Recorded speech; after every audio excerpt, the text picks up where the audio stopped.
अगर जी कुछ लोगे चाय के साथ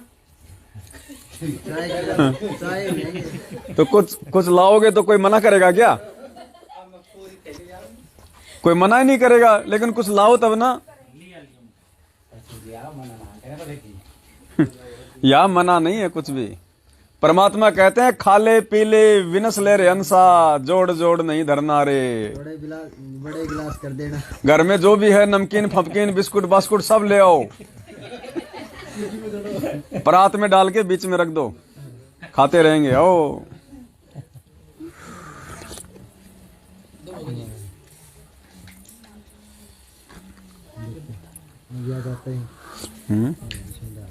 लो जी, इसमें डाल लो। हाँ लाओ जी, इधर करो इसका मुंह। थोड़ा आप यहाँ आ जाओ, इधर आ जाओ, ये थोड़ा सा आगे ले लो।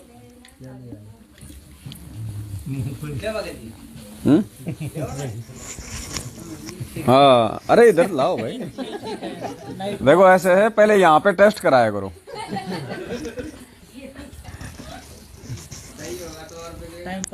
ये देखो अपने आत्माओं, परमात्मा के आशीर्वाद से गर्मा गर्म सिकी हुई मूंगफली आ गई है। मूंगफली राम, आराम से भाई, इतनी भी क्या जल्दी है। इसमें डालो आराम से, 2-3 परात लाओ, थोड़ा सा उधर उधर रख दो, माता बहनों की तरफ दो, थोड़ा इधर दो। ये कजोड़ जी का मुख्य भोजन है। अब इनकी जाड़। अरे भैया साथ में गुड़ कहाँ है? गुड़ के बगैर मूंगफली खाई जाती है क्या? भगत जी गुड़ भैंस वाला मत ले आना, आदमी वाला लाना। बीच बीच में रख दो उधर। सत साहेब भगत जी देंगे अपना इंटरव्यू अब। सत साहेब बंदीश्वर सतगुरु रामपाल जी भगवान की जय हो परमात्मा की। भगत जी मैं यूपी डिस्ट्रिक्ट कन्नौज से हूँ। अच्छा जी। अभी अम्बाला से आ रहा हूँ। अच्छा। मैंने बंदी छोड़ का सत्संग जो है 2014 बरवाला कांड से पहले शुरू किया था देखना जी। मुझे एक भगत जी थे, उनके माध्यम से पुस्तक मिली, तो मैंने वो पुस्तक 3-4 दिन में कंटिन्यू 8-8 6-6 घंटे नाइट में पढ़ के पूरी की। उसके बाद रुचि बन गई, सत्संग सुनने लगा। क्या हुआ, बरवाला कांड के टाइम मैंने रिजर्वेशन किया, जब बरवाला कांड नहीं हुआ था उसके पहले। डालने के लिए लाओ कुछ अलग से जी। उसी ड्यूरेशन में एक परिवार में ऐसी घटना घट गई कि मैं नहीं जा पाया, उसी ड्यूरेशन में ही जो बरवाला में सत्संग था डिस डेट में। उसके बाद मैं अपने कुछ पढ़ाई कोर्स के लिए चला गया सिकंदराबाद में। अच्छा। तो फिर मैं जा नहीं पाया, उसके बीच में बरवाला कांड हो गया। अच्छा। तो बरवाला कांड हुआ तो मैं उस समय छुट्टी पे था जी। तो उसको मैं अच्छे से मतलब मॉनिटरिंग कर रहा था, देख रहा था ये घटना क्या है। कांड को नहीं कचरा। तो बरवाला कांड के बाद कचरा डालने के लिए क्यों भगत जी मैंने 6 महीने जब सत्संग सुना, कंटिन्यू 6 महीने सुना सत्संग जी, तो ज्ञान नंबर 1 का लगा, क्योंकि मेरे पिताजी जय गुरुदेव पंथ से जुड़े हुए थे। हाँ। तो जय गुरुदेव पंथ से जुड़े होने के नाते कुछ ज्ञान उनका थोड़ा बहुत सुना था हुआ था जय गुरुदेव, पर मैंने नाम दीक्षा नहीं ली थी।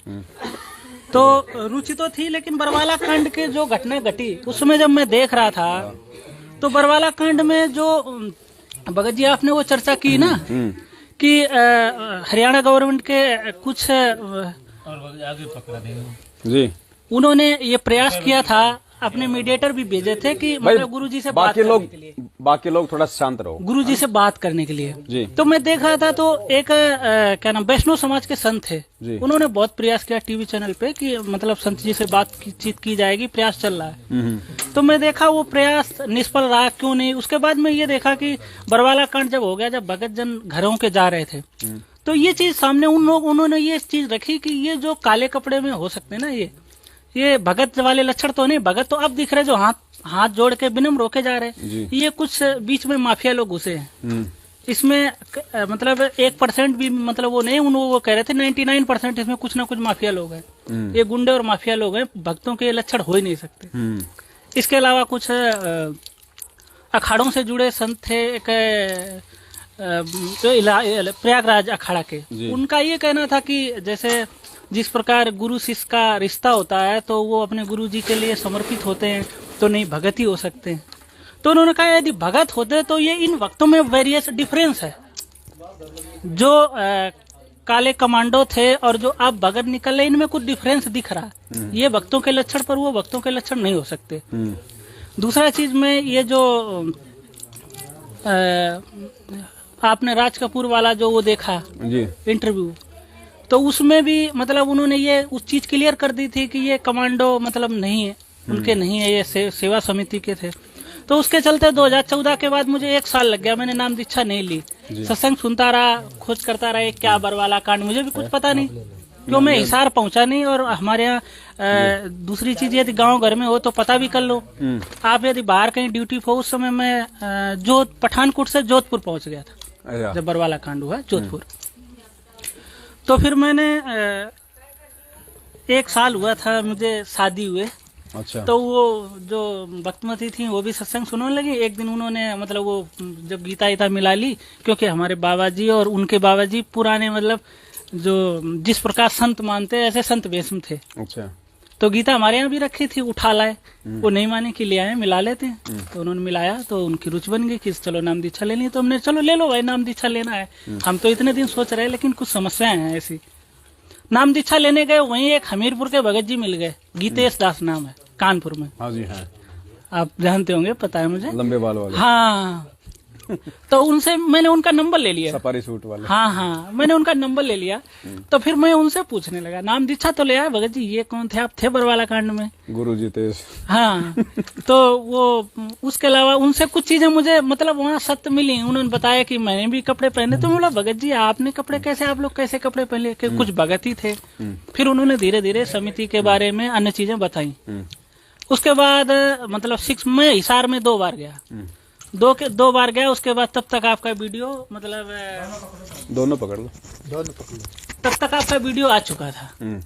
तो वीडियो आ चुका था तो मैं अपने यहाँ क्या नाम इधर से एक हमारे हिमाचल के भगत जी हमारे साथ वहीं थे जोधपुर में। तो उन्होंने सत्संग सुना कुछ दिन, तो उनको भी हम सूर सागर गए नाम दीक्षा लेवाने। अच्छा। तो वहाँ गए, नाम दीक्षा तो दिला लाए उनको भी एक बार। फिर दोबारा गए, सतनाम ले आए।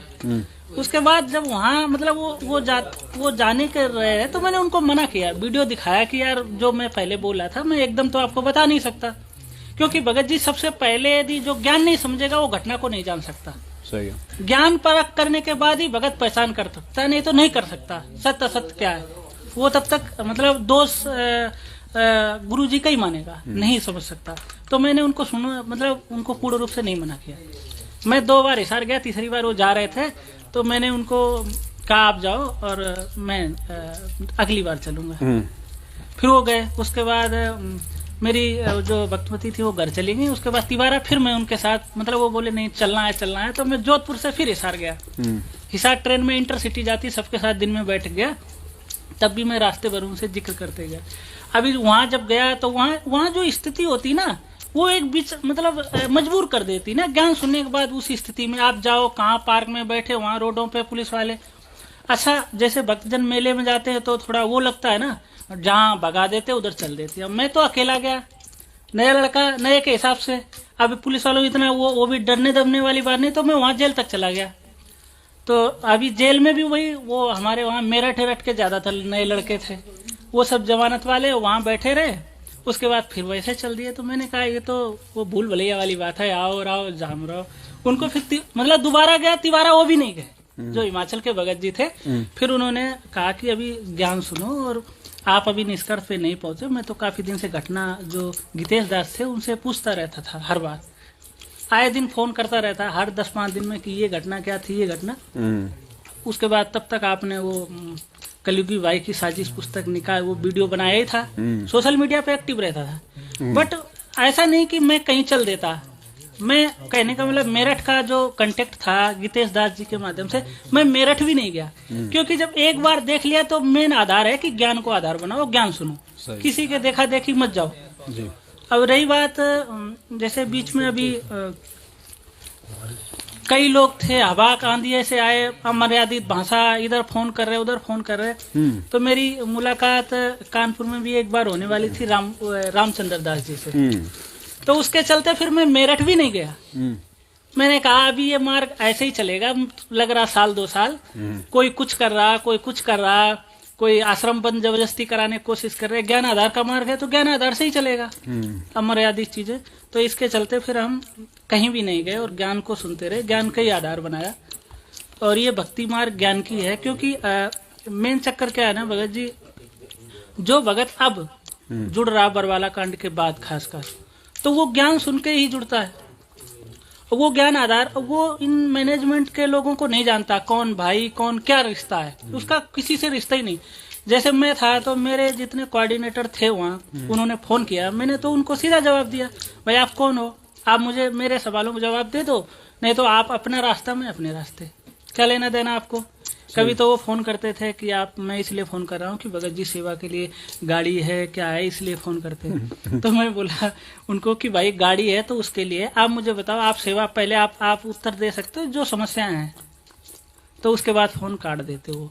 तो ये मैनेजमेंट के लोगों से जो लोग डर बना रखे, उसका मतलब ये है कि वो ज्ञान को आधार नहीं बनाते, इसलिए उनसे डरते। भाई भक्ति मार्ग ज्ञान का है, गुरु आपने बनाया, बाकी यदि किसी के आगे पीछे उनको आधार बनाओगे तो कैसे भक्ति मार्ग में सफल होगे। सही बात। तो दूसरी चीज ये है कि जो ये हरियाणा की संगत जो विशेषकर, मैं झज्जर गया था एक वीक पहले सज्जन बहन के यहाँ। मुझे ये लगता मध्य प्रदेश और हरियाणा दो राज्य हैं जो ज्ञान, जो भगतों की संख्या भी ज्यादा है, पर ये ज्ञान को आधार नहीं बनाए। हरियाणा की संगत परिवार के नाते भाई बंधुओं से ज्यादा जुड़ी थी, तो उन्हीं के दबाव में है, क्योंकि वहां गए थे तो हम कम से कम 10-15 भगत तो इधर उधर के थे, दिल्ली में जो रह रहे जैसे हम लोग, तो वो ज्ञान को आधार अभी भी नहीं बना रहे। वो जितने पंथ और हरियाणा में चल रहे थे अन्य संतों के, उन्हीं के आधार पे गुरु भाई वाला सिस्टम चला रहे हो। और उसका रीजन ये है कि वो सत्संग सुन नहीं रहे, वो ज्ञान आधार नहीं बना पा रहे। तो उनका मेन उद्देश्य ये है कि वो सबसे पहले भी सत्संग सुने, और सत्संग के बजाय वो भक्ति बहुत ही सही से पढ़ लें, 1 महीने की बजाय 1 दिन ही लगा लें, उसको 2 बार 4 बार उसको विचार करके, तो शायद उन्हें ज्ञान आधार समझ में आ जाए। सही बात। वही बात मध्य प्रदेश की, मध्य प्रदेश में जो विष्णु साहू ने एक आश्रम बना रखा बैतूल में, वो भी पूरी संगत को समझो एक तरीके डुबो दिया है, इतना किसी भी राज्य में नहीं। तो वही मध्य प्रदेश में भी संगत ज्यादा है, और वो भी जो भड़काऊ भाषण, वो ये लोग यही देखते हैं। मुझे ज्यादातर तो लग रहा है कि मध्य प्रदेश में जो विष्णु साहू हैं, उनके जो भड़काऊ भाषण हैं हर बार, उनको देखते हुए भगत आसक्त हो जाते। नहीं तो ये आसक्ता वाला मार्ग नहीं है कि विष्णु साहू क्या भाषण दे रहे हैं क्या नहीं दे रहे हैं, ये इंडिविजुअल का मार्ग है। जिस प्रकार भक्ति मार्ग में चलोगे, परमात्मा कहते हैं जो जन है, जो जैसा हारे सुमरिया ताको तैसा लाभ। ये नहीं कि विष्णु साहू नारा लगा रहे, ये राजनीतिक पार्टी नहीं है जोरदार से भीड़ में नारा लगा देना कि परमात्मा का अच्छा भगत हो गया। ये पहचान है कि ये जो ऊंचे ऊंचे नारे लगाते हैं ना वहाँ भीड़ होके, तो ये समझ लो ये राजनीतिकरण है, हाँ पाखंडपना है ना ये पूरा पूरा। और रही बात जो सारनाम 40,000 भगत ले चुके हैं, मेरा तो सबसे बड़ा संदेश उन्हीं के लिए है, क्योंकि अभी मैं जब गया था अक्टूबर महीने में कन्नौज में, तो मेरा एक चक्कर पड़ गया, एक बहन जी का नंबर मिला था फरुखाबाद, ऐसे सोशल मीडिया से, शायद मैंने भगत जी से कचोल दास जी से लिया था, मुझे उधर कुछ काम था तो मैं गया था। तो वहाँ एक डिस्ट्रिक्ट कोऑर्डिनेटर थे, और वो भगत 30-35 साल एज में, 30-35 साल एज का है, अध्यापक है पैसे से, सारनामी है। तो मैं उसके यहाँ पहुंच गया, अभी उसके वहां पहुंच गया तो संध्या आरती में वहां रुका, संध्या आरती के टाइम रुका, तो उसने संध्या आरती में जो लाइन लास्ट की गुरुजी ने अपने गुरुजी को जो अर्पित की है, वो लाइन उन्होंने गाई सेम। तो मैंने उनको मतलब डायरेक्ट उसी समय तो नहीं रोका, क्योंकि पता है कि ये लोग मानते नहीं। ज्यादातर इन जितने सारनामी और इनके पुराने भगत वो कहते हैं कि तुम अच्छा नए अभी वो बन गए, मैं तो 8 साल का भगत हूँ, मैं तो नए 10 साल का हूँ, मैं तो वहां सेवा करता रहा। तो उन्होंने वो लाइन जब गाई तो मैंने उस समय तो उनको कुछ नहीं कहा, फिर मैंने उनको एक वीडियो भेजा, और वीडियो भेजा कि भगत जी आपको आप कोऑर्डिनेटर रहे हो एक डिस्ट्रिक्ट के, और आप कहते हो मैं 2011 में सेवा में रहा, और करौथा कांड के टाइम, जब बरवाला कांड के बाद जो करौथा कांड हुआ था ना दोबारा 2013 में, तो वो बोले मैं सीसी का था, तो कहीं मैं वहां जब गया आश्रम में तो भगत कह रहे थे आप ऐसे करो, आप ऐसे वो रोल करो, आप ऐसे वो बनो, मतलब मोर्चा लो। तो मैंने उनको कहा भगत जी आप वो बात, अब चलो जो गलती हो गई, तो आप भगत बनने गए कि मोर्चा संभालने गए थे? मोर्चा संभाल रहे थे तब तक था, लेकिन अभी तो वो बात आपसे नहीं निकलनी चाहिए ना। आप तो भगत वाले लक्षण होने चाहिए, आप सारनामी हो। आप उस समय आप चलो यंग थे, आपको नहीं उतना नॉलेज था। फिर उन्होंने उनको वही चीज मैंने कहा कि भगत जी आप जो ये पुस्तक रखे हो क्या आपने ये पढ़ी? तो बोले भगत जी मैंने तो नहीं पढ़ी। तो मैंने पढ़ी नहीं तो आप इसकी सेवा क्यों कर रहे हो? आप तो जैसे 50% संगत ऐसी है जो 50 साल के ऊपर हैं, वो सोशल मीडिया में एक्टिव नहीं है। इसके अलावा कुछ भगत लोग अपने कार्यों में ज्यादा बिजी हैं। पर आपको तो पता है गुरु जी किस धारा में है। क्या कोई ऐसे संभव है कि देशद्रोह की धारा में कोई पुस्तक लिख सके या अन्य ऐसे कार्य कर सके, वो बाहर आ सके? दूसरी चीज ये है कि माफिया लोग जो हैं जेलों में, नेता लोग, उनकी चल जाती है क्योंकि वो संरक्षण में होते हैं। पर गुरुजी तो ऑलरेडी हाईलाइट हैं गुरुद्रोह, मतलब देशद्रोह के केस में वो इतना हाईलाइटेड हैं, उनके ऊपर ऑलरेडी सीसीटीवी निगरानी है, एक मॉनिटरिंग होती है, जब भी मिलाई होती है उसकी भी, कोई चीज खाने तक की नहीं जा सकती ऐसे बगैर उसके। तो मैंने आप ये पुस्तक यदि बांट रहे हो तो पढ़ना भी तो चाहिए, आपके पास टाइम नहीं है क्या इतना? तो मैंने कहा, मैंने उनको फिर वो दोनों लाइनें बताई जो इन्होंने नई पुस्तक को पुरानी जीने की राह में जो मिलावट कर रखी। तो बोले भगत जी वो तो हो सकता है मिलावट, तो मैंने हो सकता है, गलती हो सकती, तो मैंने गलती हो सकती जब गुरुजी ने लिखी नहीं तो आप कैसे मान के इसको प्रचार कर रहे हो? फिर पर वो नहीं, मतलब तैयार नहीं हुए तो मैं उनके यहाँ बहस भी क्यों करूं? सही। मैं चलाया। उसके बाद मैंने उनको कहा कि भगत जी मैं तो इसलिए कह रहा हूँ कि आप एक जिला के कोऑर्डिनेटर रहे हो, आप 2011 भगत, और जो कह रहा होगा कि ये तो पढ़ा लिखा अध्यापक है, जूनियर में अध्यापक है, आप MA BEd हो, LLB कर रहे हो, तो आप तो रोड मॉडल हो ना एक डिस्ट्रिक्ट के लिए। सही। जो अभी जो पढ़ा लिखा नहीं वो कैसे मानेगा? तो आप तो रोड मॉडल हो, आप सार नाम ले आए हो रोहतक से जाके। तो बोले भगत जी मेरा जो मैं हूँ अब मैं कट कर दिया हूँ, क्या मतलब कोऑर्डिनेटर नहीं रहा हूँ, और मैं जो हूँ मतलब डिस्ट्रिक्ट के ग्रुप में भी नहीं हूँ। तो मैंने ग्रुप में नहीं तो सिर्फ मैं रोहतक जाता हूँ। तो मैंने फिर ये तो क्या बात, तो वही हो गई। आप जो हेड ऑफिस तो जा ही रहे हो आप जन से रिश्ता आपने कांटेक्ट कम कर लिया ना अपने निजी कारणों से। क्योंकि मैंने वो पहले भी पूछ लिया क्यों कम कर दिया, तो उन्होंने बोला मैं तो समीक्षा अधिकारी का एग्जाम। तो मैंने बोला ये कहिए आप, सत्यता तो ये कि आपने अपने निजी कामों की वजह से अपने आप को अलग कर लिया। आप रोहतक से जुड़े हो तो इसका मतलब आप अभी कंटिन्यू जुड़े हो।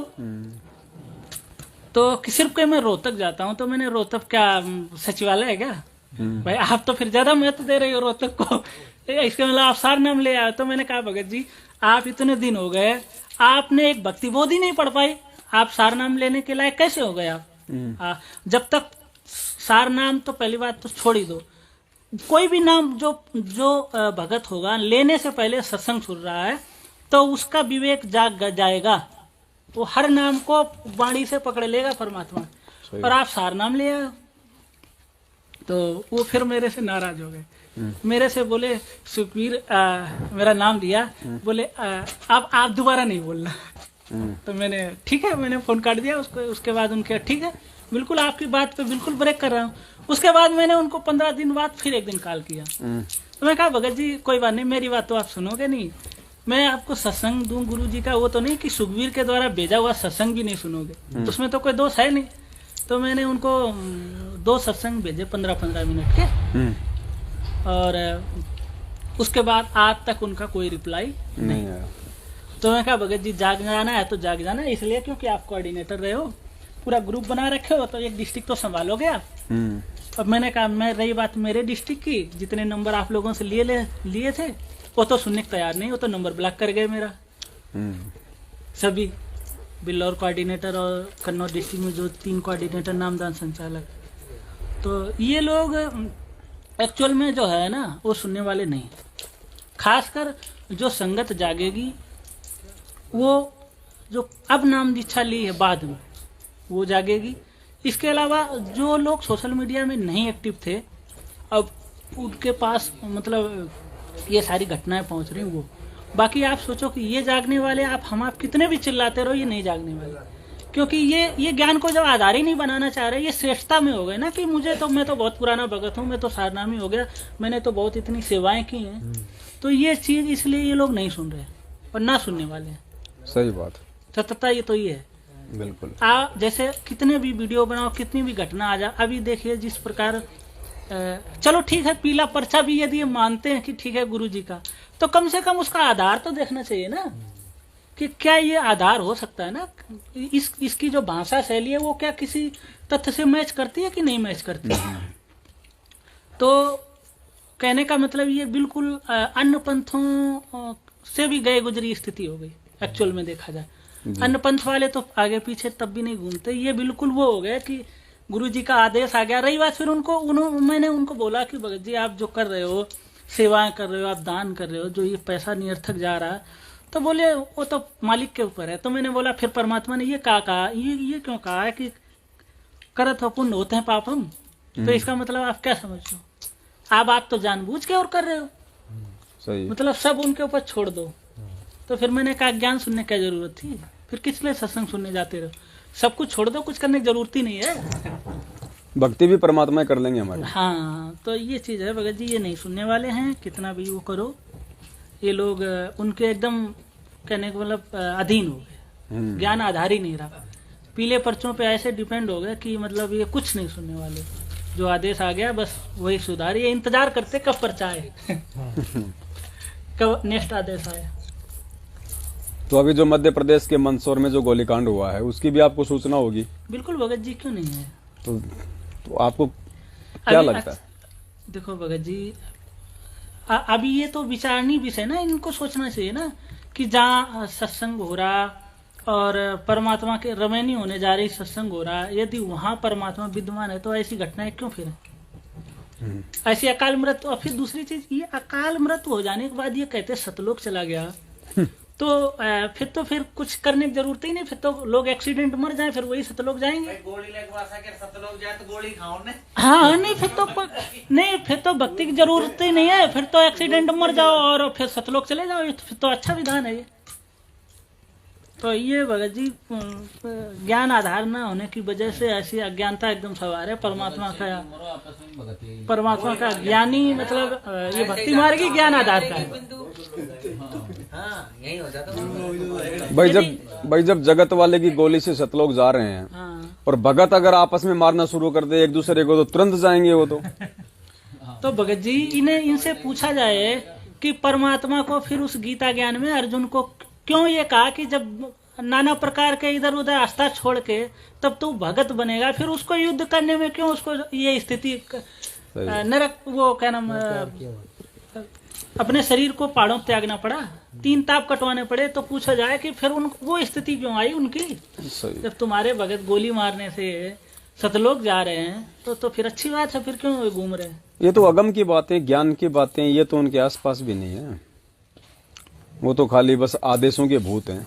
बस उनका आधार ही बस उन्हें आदेश बता दो, फिर चाहे जो मर्जी उनसे करवा लो, ज्ञान वाला तो कम है। और रही बात कि जो भगत ये डरते हैं ना कि पीला पर्चा निकल जाएगा, तो मैं बोल रहा हूँ जिसको ये सच्चाई पता चल गई तो वो तो निखर के आ जाना चाहिए भाई, दोबारा आपको कोई डिस्टर्ब नहीं करेगा। बिल्कुल, आप यदि पीला पर्चा निकल जाएगा तो उसको कौन डिस्टर्ब करेगा। कहते भैया मैं तो गुरुद्रोही हो गया, अभी मेरे से तो बात करने में आपका भी नाम खंड हो जाएगा, तो वो तो स्वतंत्र हो गया एक तरीके से, उसको तो लाइसेंस मिल गया इनसे कटने का, तो पता नहीं क्यों डर रहे। पीला पर्चा तो जितने ज्यादा हो सके इनसे निकलवा, वही तो अच्छा, देखें कितना निकालेंगे। फिर उसके बाद अच्छा ये जो साध संगति होती है ना जी, इनके कोऑर्डिनेटर बोलो इनके वीडियो लेके पूरे लंबे लंबे पर्चे निकलवा दो ना, 100 50 के एक साथ। सही जी, तो सबसे अच्छा रहे। अब इनका ड्रामा भगत जी ज्यादा दिन का नहीं है ये।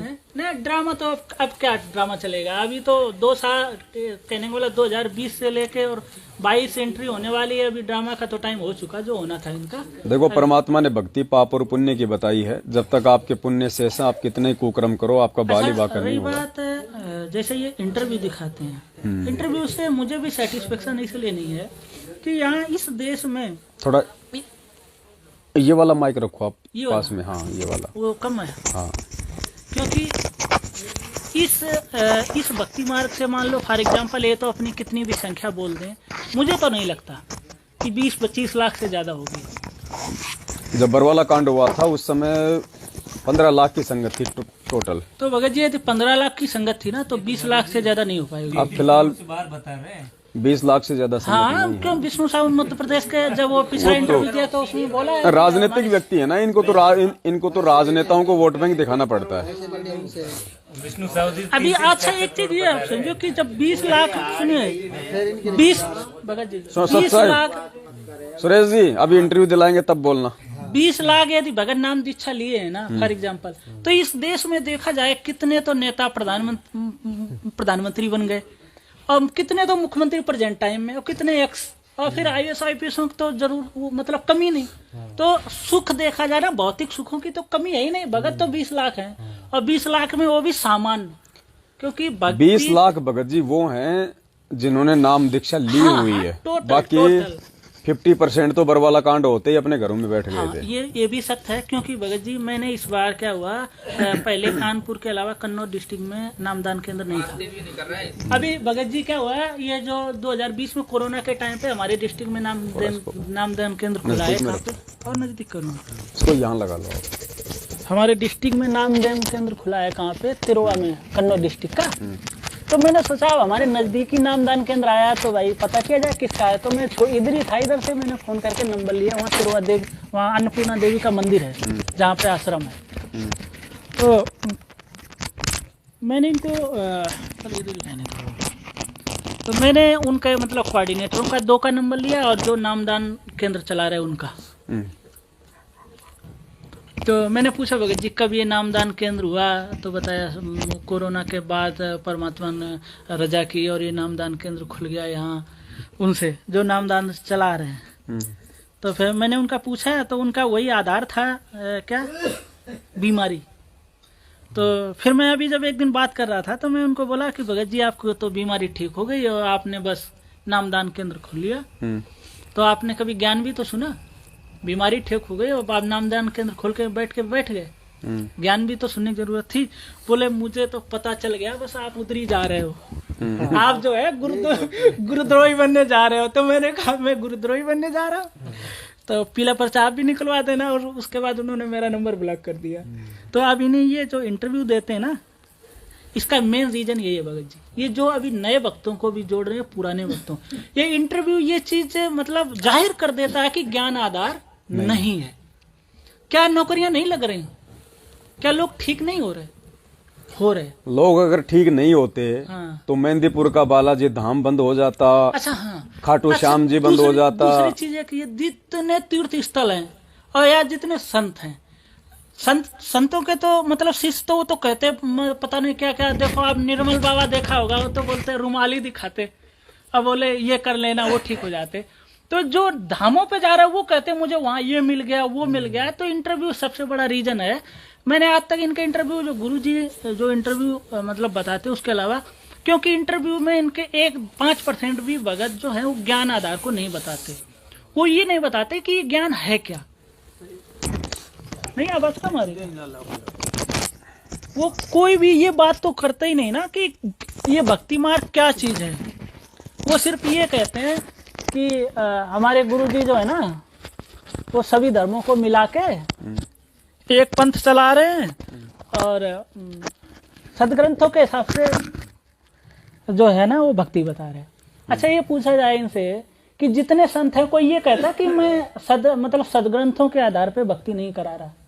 ये सदग्रंथों का तो आधार तो सभी बता रहे हैं। बात तो यही, संगत तभी तो फंसी है ना।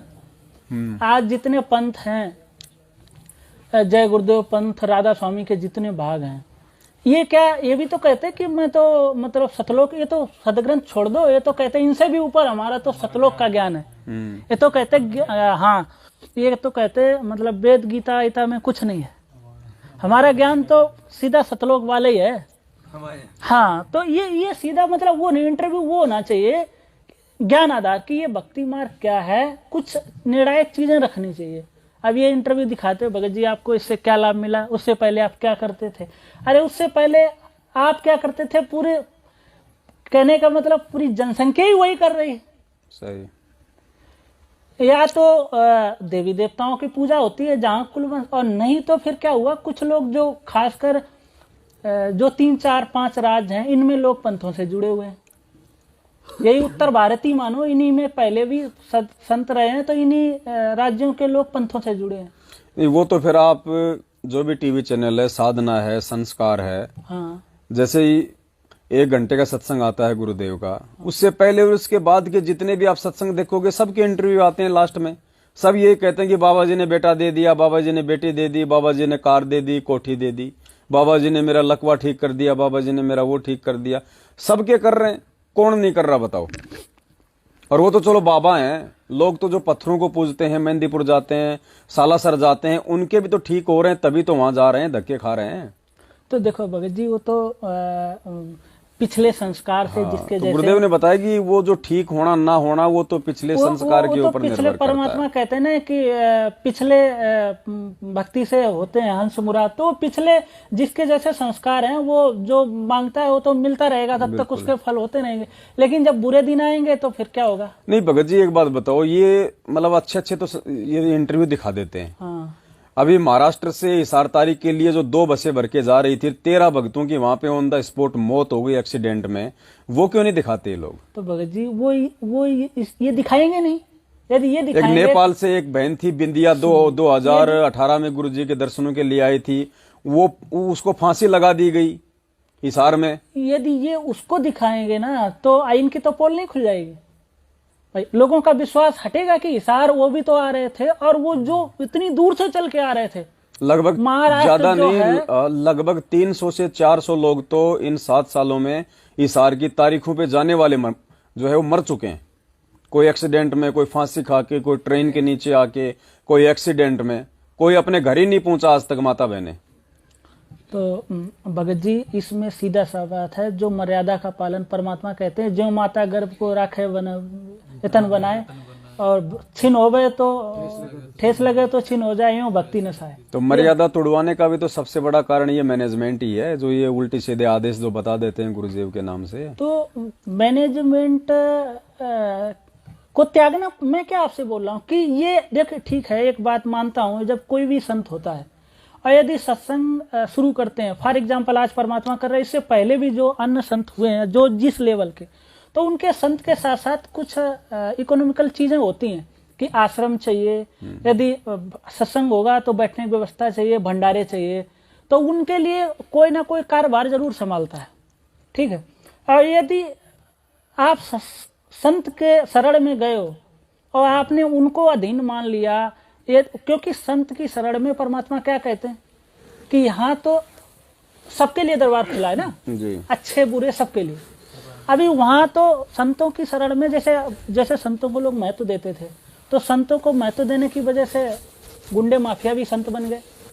पीले कपड़े, उधर एनकाउंटर हुआ, होके रखा है, फरार है, तो कोई बोला बचने के लिए कुछ नहीं, बोले पीले कपड़े धारण कर लो।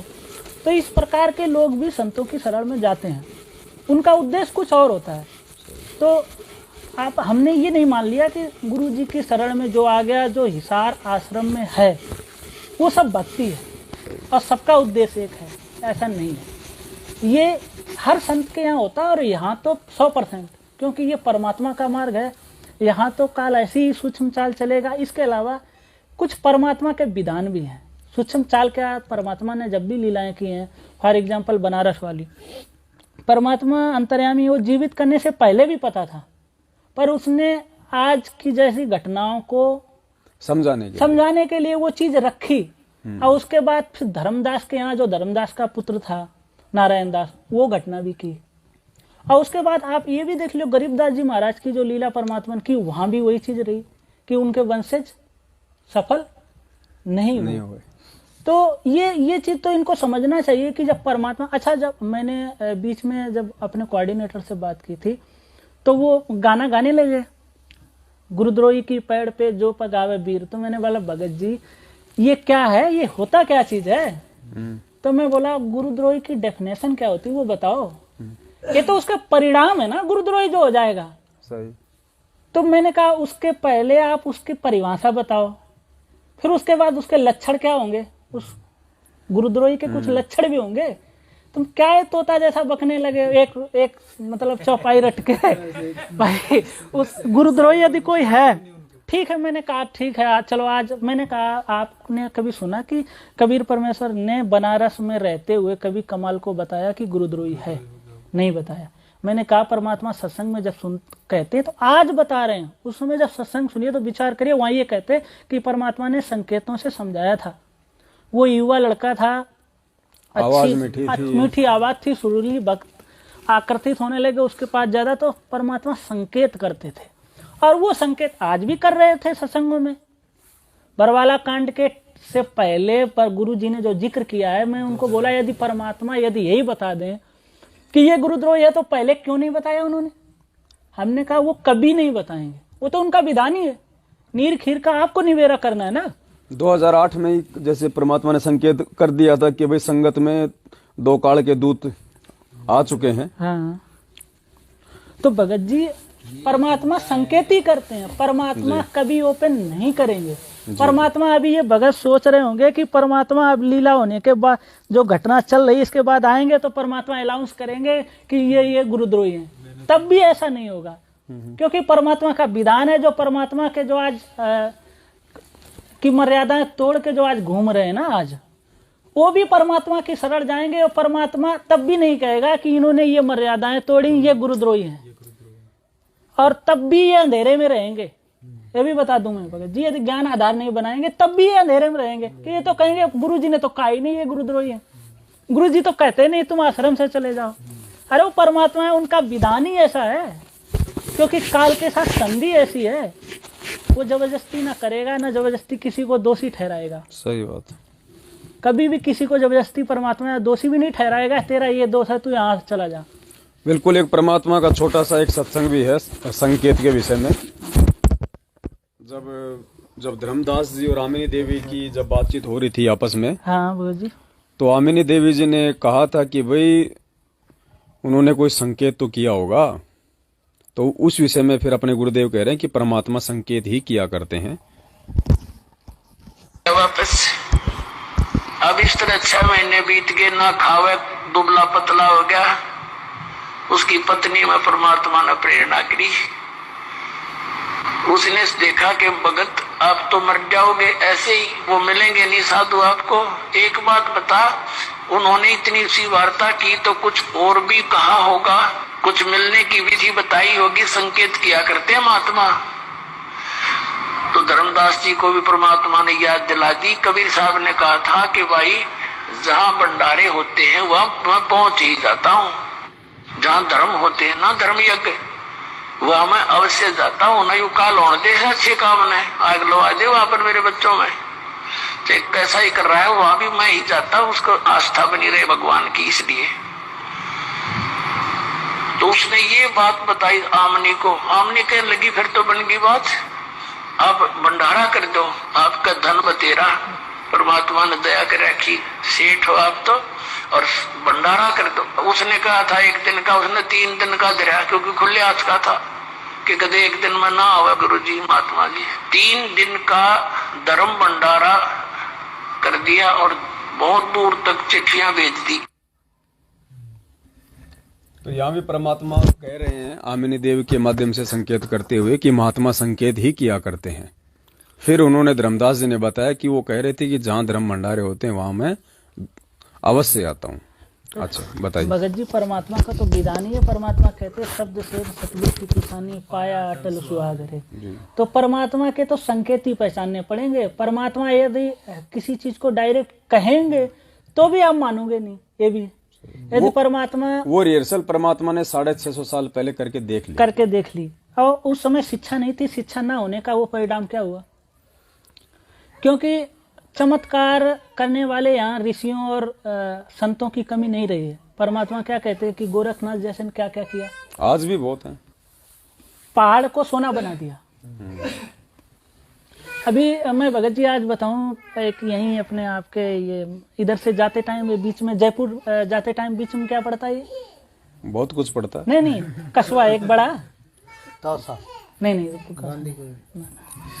मुझे याद नहीं है। कोटपुतली अरे यहीं से इधर इसी रूट से जब जाएंगे ट्रेन में क्या बस में मेहंदीपुर नहीं, राजगढ़। हाँ, तो एक राजगढ़ के भक्तजन हैं, वो हमारे पास साथ जोधपुर में रहे, तो वो क्या करते हैं, किसी दवाई कंपनी में जयपुर में काम करते हैं। तो वो मेरे बहुत पीछे पड़े रहते हैं। मेरे एक आईडी बना दी मेरी धर्मपत्नी के नाम से, बोले आप भगत जी ये करो। तो मैं बोला भगत जी क्या करूँ, ये खाओगे मीट, पियोगे दारू और फिर दवाई क्या मतलब, मैं तो भगत जी कर नहीं सकता ये काम, मेरे बस की बात है ही नहीं। मैं क्या करूँ, मैं तो दूसरी सेवा कर रहा हूँ परमात्मा के मिशन में। तो वो 2-3-4 महीने में एक बार मैसेज डाल देते। तो अभी मेरे को एक दिन उनसे बहस हो गई, करीब 1 घंटे बहस। तो उनको जब समझाया तो वो बोले भगत जी उन्होंने यही हाईवे कोई बन रहा था, बोले वहाँ कोई पीपल का पेड़ था और वो था थान, तो बोले 2 जेसीबी लगी और जेसीबी की क्रेन होल्ड हो गई। उसके बाद तीसरी आई, तीसरी भी होल्ड हो गई। तो सबने बोला छोड़ दिया, बोला भाई छोड़ दो, मंदिर वैसे बना दो। और वो तो बोला बस हो गया काम। तो मैंने उनसे पूछा जाए जितने मंदिर बने हैं तो किसने बनाए? तो भगवान बना गए क्या? ये बनाने वाले तुम ही। सही बात। और जब रोड का काम चले तो उखाड़ने वाले भी तुम ही। उखाड़ने वाले तुम ही, और तुम कहते हो। तो मैंने बोला बस इतने में अटक गए आप? ये जितने बड़े बड़े मंदिर हैं, पूछो इनका निर्माण किसी ने कराया कि नहीं कराया? अपने आप बन गए क्या?